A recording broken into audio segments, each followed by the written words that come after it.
Jaahas, tehäs Jumbon City Markettiin myyntiteline, kun sieltä lähti meidän vanha myyntiteline pois. Tarvitaan muuta sirkkeli. Siinä on ajatus sitten, että miten se myyntiteline siitä syntyy. Eli meillä tulee 4 lautaa tähän päällekkäin. Vedetään pikkujiirit noihin laudan päihin, saadaan 90 asteen kulma, sitten menee näin ja noin.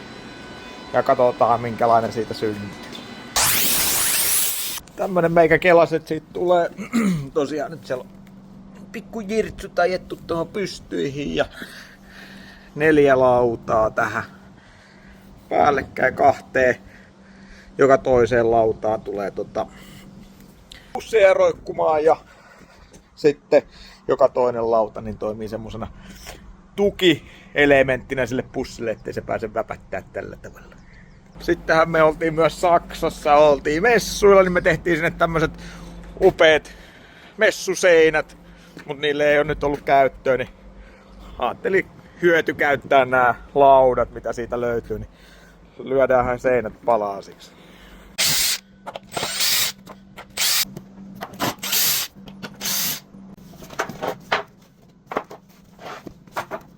No niin, seinä olisi siinä nipussa ja sitten ruvetaan sahailemaan mittoihin ja tästähän tulee tosiaan telineestä tommonen 170 kertaa 150 ja sitten 60 senttiä korkea. Siinä olisi pätkät nyt valmiina tuohon lyhkäisiin sivuihin ja sitten yhdet pätkät valmiin pidempiin sivuihin, niin mä tuohon sisälle tasaiselle lattialle katsoa, että minkälainen siitä on tulossa. Jänniä paikkoja, että joutuu vähän reunasta vetämään, niin halkeeko vai eikä halkea.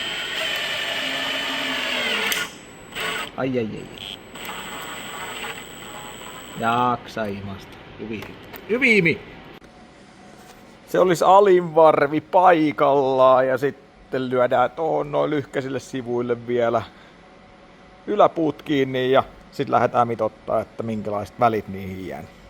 Katsotaan mitä saadaan aikaiseksi.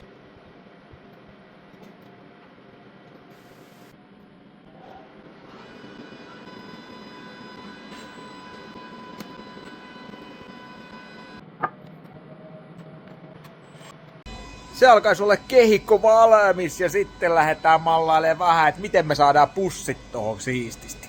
Ihan ekaksi mä tein tämmösen pienen linjan tähän näin, että mä koitan saada kaikki noi piikkipaikat tohon samaan linjaan, niin tulee siististi. Eli tehdään tähän tommonen linja, vetää tästä näin koko kehikon läpi. Ja tarkoitus on, että tähän ylälinjaan tulee meidän isompia pusseja ja alalinjaa sitten pienempiä pusseja.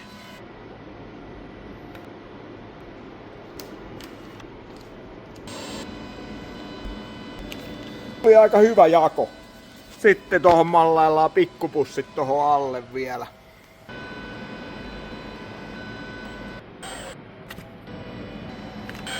Semmonen. Ja tosiaan meikä laittoi nämä ruuvit nyt sillä lailla, että näihin porataan reijät.